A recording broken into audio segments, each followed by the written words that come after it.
السلام علیکم ورحمۃ اللہ وبرکاتہ۔ سب سے پہلے تو میں وائس آف لورا کا شکریہ ادا کرتا ہوں جنہوں نے دیس سے پردیس اپنے ہم وطن عزیز کو تمام اب لوگوں کو پاکستان میں بار بار دکھایا، اور ان کا انتہائی شکریہ ادا کرتا ہوں۔ اور اس وقت میرا نام ستار فہیم ہے اور میں اس وقت موجود ہوں سعودی عرب کے شہر جدہ میں۔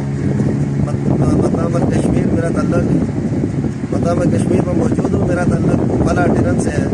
میں تمام اہل علاقہ لورا کو، امیر فلا رکن کو اعلیٰ جبلی اور تمام ٹرانسپورٹروں کو میری طرف سے عید مبارک۔ اور اس وقت جو ہے ہم جتنے بھی دیس سے پردیس ہمارے اس سے پہلے بھی جو ہے پروگرام چلے ہیں، اس میں چودھری صاحب نے بڑا بڑھ چڑھ کر ہر بندے کو پاکستان میں ظاہر کیا، اور ہم ہزاروں میل دور اپنی عید مناتے ہیں۔ اصل عید تو پاکستان میں ہوتی ہے، تہوار اپنے رشتہ داروں میں، عزیز و کاروں میں، دوستوں یاروں میں آنا جانا ہوتا ہے۔ یہاں تو صرف عید پڑھ کے اپنے اپنے کام میں مشغول ہو جاتے ہیں یا لوگ سو جاتے ہیں۔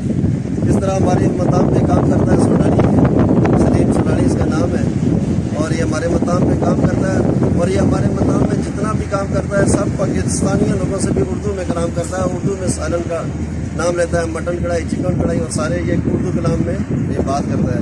تو اس سے بات کرتے ہیں کہ السلام علیکم۔ وعلیکم السلام ورحمۃ اللہ۔ كيف تمام؟ 100 عيد مبارك باكستان. كيف تمام؟ 100 عيد مبارك. كل سنة وانت طيب، وعيد عاد عليك بالصحة والعافية، وكل سنة. هذا كلام عربي، عید مبروک یعنی عید مبارک، اردو کلام عید مبارک کلو پاکستان، باكستاني عربي كله عيد مبارك. عيد مبارك. كل سنة وانت طيبين. یہ ہمارے مقام میں کام کرتا ہے، یہ پاکستانیوں سے بھی اردو میں کلام کرتا ہے۔ تو آپ ادھر بھی بات کرو کہ کلو پاکستانی، تمام پاکستانی کو عید مبارک۔ باكستاني 100 وكله. أنا نفر شغل هذا مدير حقي، أنا نفر هذا الشغل، وأنا نفر 100 هو شغل 100. شکریہ۔